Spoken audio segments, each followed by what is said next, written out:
Hey guys, this is Ron Vento, and you're watching Auxiliary Output. And today we have the Unlikely Hero. And that's not just one person, it's a band.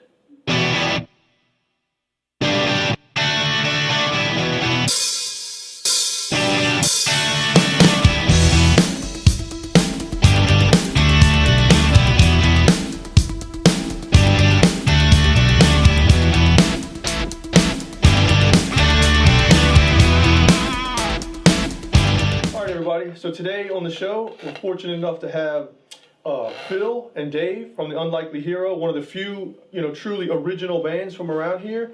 And we're missing a couple members today. Can you guys tell us who we're missing? There'll be Zach, our drummer, and Jesse, our bassist. Yeah, and they probably just too busy to come and be with us today for some reason or another. But anyway, I guess I should be more specific. This is Phil, that's Dave, lead vocals, guitar also. Background vocals, and so tell us a little bit about how you guys got started. How'd you guys get going? Well, it's funny. So David and I are brothers, and we both started playing music around the time I was 9 or 10. I started playing drums, and he started playing guitar. And we met the other two guys at a church that we all used to go to, and we just got together and just started jamming while our parents were in choir practice. Yeah. In the back room, we were jamming, and things just fell into place. And we were really young. This was back in our other band. Branch Avenue. Yeah. That's what we used to be called, Yeah. Branch Avenue. Yeah. Yeah, when I first saw you guys, you were actually drums. Like Exactly. you said, you were drums, and you were a hell of a drummer, man. You're a really good drummer. So when you switched over to vocal, I was like, wow, what's going to happen on the drums? But then Zach came and filled in, and he took the space, and he started running with it, and ever since then, he's been the drummer. And you've pretty much always been guitar. That is correct, yeah. Yeah. Cool, man. Cool. But Zach's transition from, co-lead guitar to the drums was a big shift for us. Oh, yeah. We had to go through this long season of rebuilding and kind of almost reinventing ourselves to get this new sound that we have now. And I was kind of worried about it too, because like I said, losing you as the drummer, I was really worried about that because you were so solid and perfect in the click, and your fills were so awesome. And I was kind of worried about that at first. Yeah. And then, like I said, he came in, and within a year, he was already playing to the click like he had just been doing it forever. And that's kind of rare for a drummer, because most of the time drummers got to play with clicks for a long time before they get it tight. So I was just like, whoo, because I was really worried about the recordings we were going to do, So I was happy to see that. Well, we worked with him a lot. Me personally, I worked with him a whole lot, and he really did. He just, he just rose to the occasion, I guess, and just got better because we needed him to. Yeah, and don't forget about Jesse. Jesse on the bass is solid. I mean, just really solid bass player. Seems like he comes in here and one takes everything, you know what I mean? He does. And then he'll nitpick like a note, and we're all sitting there going, no, it was good. It was good. So, I mean, really solid. So the lineup has been this way for quite a while now. Mm-hmm. So the lineup's solid. And I would say, probably the last couple times I've seen you, nothing's changed, and there's only been improvements. Everybody's just getting better and better. That's awesome to hear. Yeah. What was the reason for the name change? It used to be Branch Avenue, right? That's right. So we called ourselves Branch Avenue as kind of like this throwback to keep ourselves grounded with this area. Branch Avenue is a major highway that runs through, right through the center of town. We all lived right off of that road, so that was kind of almost our roots, right, being settled here in this area. And the name change actually happened in this crazy period where we had to transition members. We had a guy leave, and the vocalist, right, the vocalist, our front man, the main guy, Branch Avenue. Yeah, he had to step away, and right around the same time we decided to change our name because we were starting to outgrow that sentiment that we were going to stay planted here. So as we grew, we had to change the name because we grew as musicians. We grew in our purpose and our plans for what we were doing. And I guess it was kind of fortuitous that it happened when it happened. Now you changed it to the Unlikely Hero. What's the significance behind that? Any meaning behind that, or just like the name? How'd that come about? Well, that's kind of a play at ourselves in a way. If you look at the four of us, we don't match. We're an unlikely group. we find ourselves, we've never won any battles of bands. Like, right. we're kind of this unlikely candidate, this dark horse in the race that we kind of shouldn't succeed by normal standards. It's funny that you mentioned the Battle of the Bands, because I remember judging something with you guys in it, and I just remember like, wow, like these people that won or even made it to the further rounds, like I was just stunned that they did, because they really weren't even on your level, not even from a songwriting standpoint, but from a stage performance standpoint. I mean, there's people just standing around up there, songs were blah or whatever, and I was like, man, I'm never judging this stupid Battle of the Bands again. It was just ridiculous, you know? I remember that one. We really put a lot into that performance, and that was awesome. That's been the way things have gone, but again, like we're unlikely to win, but we're still out here doing it because that's who we are, and that's it's part of. It's a good name then. Fits perfect. Yeah. Now a little bit real quick though, Phil. We talked about losing the singer. He kind of stepped away and he did his thing. How was your transition going into the lead vocalist spot? That kind of had to have been a little weird for you, right? It definitely was, but I can say I had been playing drums with these guys for a really long time, and I had kind of had enough of it. I had really wanted to be a singer. I didn't know if it was going to be with this band or if I was going to have to do a side project or something. Because you always did some acoustic stuff too on your own, right? Yeah, I always wrote songs ever since I was 15 and got my first guitar. He actually taught me at first, but ever since then, there's no slouch at guitar. There's no slouch. Ever since then, I've been writing, and I just have always wanted to express myself that way and be a singer, and it just happened. It all just fell into place. Speaking of the word unlikely, I mean, how unlikely is it that you guys were going to get better? Like, you lost your drummer, you lost your lead vocalist, and everything just improved drastically. And man, I was so happy that we did our second recording, or is it the second one, right? And everything transitioned. I'm telling you, I was so worried. And it came in here and it was like gold. And I can't wait for you guys to hear this CD. You guys all got to pick up a copy. We'll talk about it a little bit later, because they're also working on new stuff as well, which we'll talk about a little bit later. Now, I want to talk for just a little bit about like how serious you guys take this music. You're not some hobby band. You're not some cover band. You're not, you're a band that constantly reinvests in itself, whether it be recording, whether it be touring, whether it be making awesome videos. I mean, you're constantly working. And, that's not to say that other bands around here playing covers aren't serious or whatever, but, I mean, you guys really aren't even interested in that. You're interested in making original music and just taking everything you do to the utmost. Like, what I always say is, high risk, high reward, low risk, low reward. You guys are putting it all on the line every day. Like, you guys are probably just investing every cent you have into yourselves. Like, tell me a little bit about that, because I know you're serious, Yeah, it's pretty tough. It's been a lot, especially within the recent years. Since we've all gotten older, we all had to really reevaluate, like, what does being in a band mean to us? Like, are we just going to make it a hobby as we get older, like a lot of people do, or are we going to really pursue it and just, like we always have? Yeah, lay it on the line. And so, we all have real jobs now. We all make decent money, and we instituted monthly dues, You're going to be in the band, you're going to pay, the band every month. You're going to put your money in so that we have money to do stuff with. And but let me touch that real quick. You guys say you all have real jobs now. That's great and everything. But I have a feeling that if the right stuff comes along, these jobs, you're following music no matter what. Whereas some people get comfortable. They I'm gonna get a job and I'm making X number a year and that's it. And now they're comfortable and they don't want to pursue music. I have a feeling you guys drop everything for whatever, Yeah, and that's, I think, is the difference between the people who, make it a hobby, right, but could be better. Because you can go to a ton of bars anywhere and see this cover band that plays all these top 40 songs, right, better than the originals. Yeah, that's debatable. Okay. I mean, it's a matter of opinion. It's a matter of opinion. But these really, really talented artists, right, who never make the leap, yeah, because they never jump. Yeah, I agree with you completely. I think our talent pool around here is really deep. That's great. We have a lot of talent pool. But like you said, you go to these bars and you're watching the same 20 bands play the same 50 songs every night, and they never get to express themselves musically. Like you never get to hear what they can do because they're constantly worried about learning this cover or that cover, and it turns into let's go make our $100 a night, let's be safe, let's make X number a year. And I'm just like, I just wish there was more original bands like you guys around here.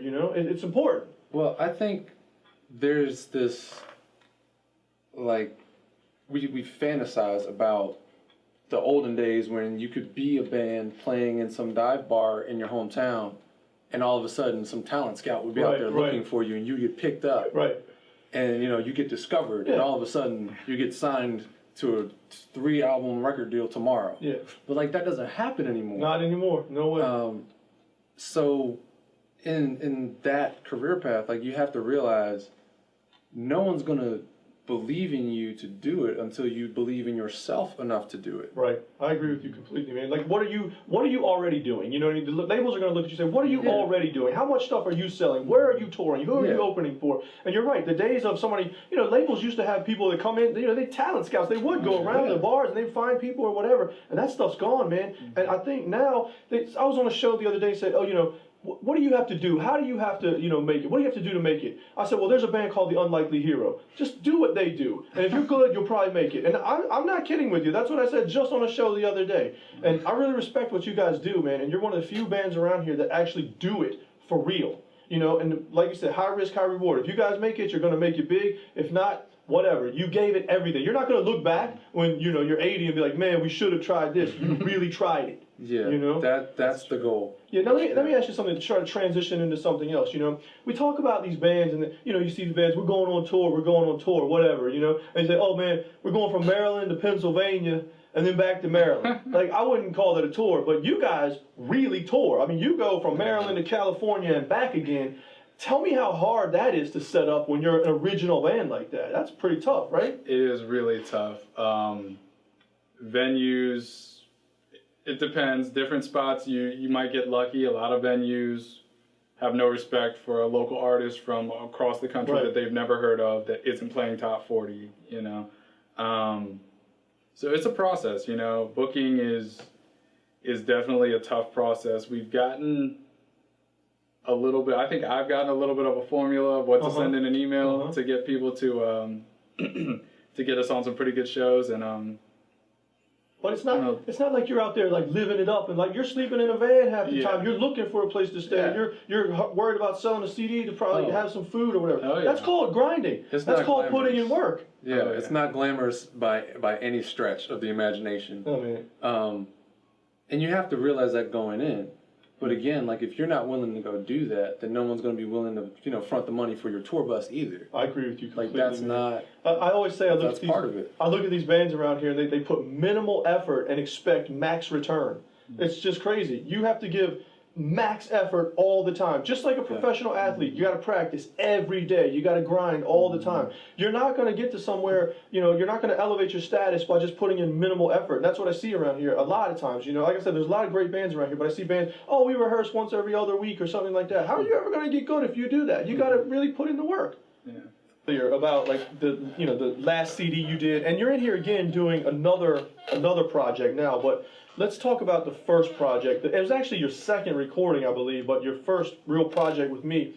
You guys, when you came in here, you're all, you're so wide open to being truly produced. You allow someone to go in and break down the songs and put them back together if need be. Not to say that there was a lot of that, because you guys are really good songwriters to begin with, but especially on the latest one, you just came in and said, look, we're going to work on this song, all the time, and we're going to break it down from scratch and redo it. Like, how about that, man? How about like production? How do you feel about that? I think that production is really like the last step in the songwriting process.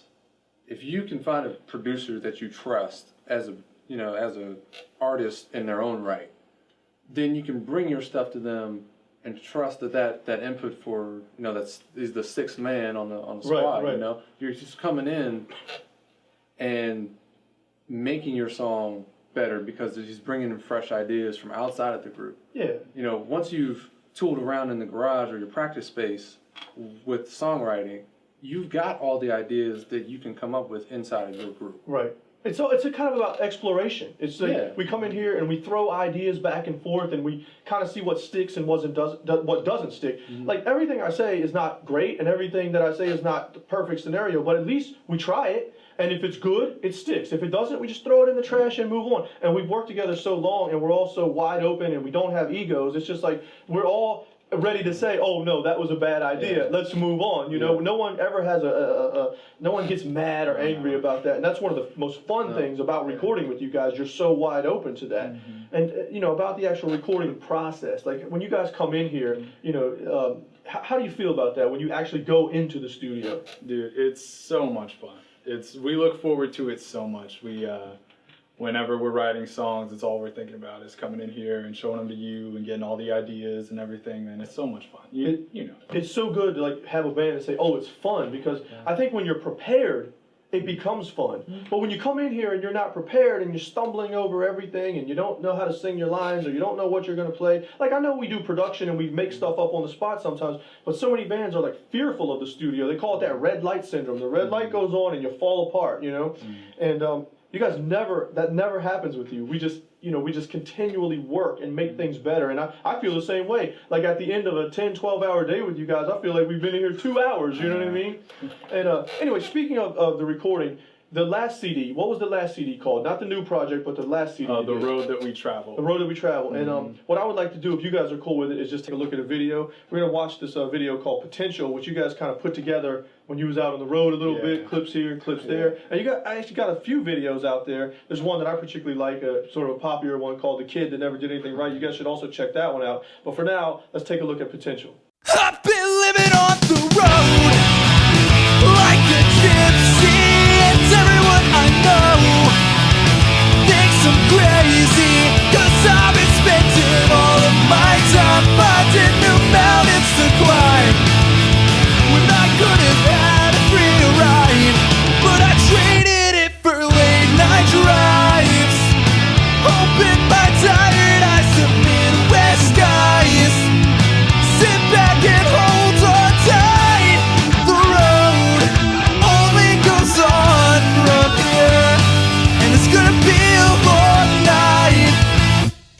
Well, I had potential, but I guess that it's gone now. That I'm holding up to realize it's time to grow up.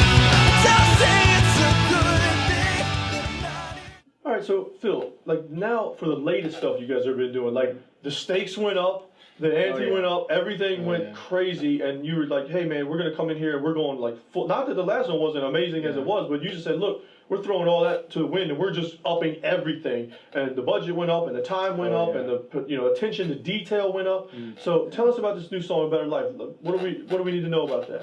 Well, going into it, we wrote this song a while ago, and we had a couple different versions of it, and we had some that were more rock and one that was like way more pop. We didn't know exactly what direction we wanted to go with it, so this song was, we thought, the perfect candidate to come in and do what we wanted to do, which was really dig deep into production for the first time and up, like you said, up the budget so much more.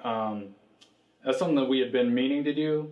And so this song was just perfect for it because we didn't know which direction we wanted to go. So we sent you the raw file of a couple different versions, and we came together. We did a pre-pro day, and we just messed around and mixed up stuff. It's almost like we combined both versions, but then we ended up with a piano intro, and that was never. It was like so much fun to do that, and like it all comes back to being open and doing production, you know. And I just think like. Not that like what we were doing before. Like seriously, if I'm just being honest with you guys, like your budgets were already better than mostly everybody I record. So it's like you come in now, and once again, let's reinvest in ourselves. Let's go harder. Let's make it better. And I think this new song that we did, man, it's like it's amazing. Like you know, and it definitely shows how much more money and time and effort and everything went into it. Well, it definitely shows. If you guys are cool with that, let's give a quick listen to that because there's not a video for that yet, right? It's just, but is there a video coming for that one? I believe so. I don't want to give too much away. I think so later on in the year. So let's just take a listen to that, and maybe you guys will see a video, like you said, later on in the year. But for now, let's just take a listen. Well, we're on our way to a life we've never known. It's a whole new world, 'cause you know we've never called this place our home.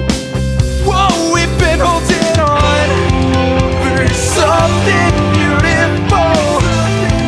I can see it now that what we found here is something beautiful. And it's all I want. So let's fly away. We can leave this town behind and trade it for better days somewhere along the way. Maybe someday finally catch up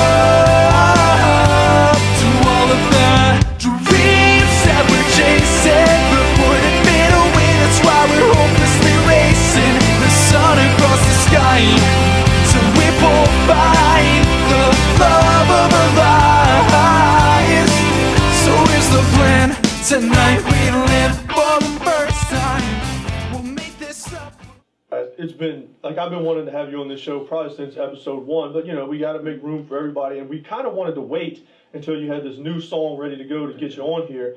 But tell everyone where they can find all your stuff. Anything they need to know about you, where can they find it? So we have our own website, which is tuhmusic.net. You can find all of our updates there. We're, of course, on all the major social media outlets, Facebook, Twitter, Instagram. And if you want to find our music, we're on all digital music distributors, iTunes, all that stuff. You guys on Amazon yet? We are on Amazon, Spotify. You can Nice. stream us. YouTube, of course. You can look at all the videos that we have there with our YouTube channel. Yeah. All right, guys. Well, it was my pleasure having you on this show. Like I said, I've been wanting you on this show for a while now. So, awesome music, awesome band. Everyone, make sure to go check everything they do out. I think you're going to be impressed.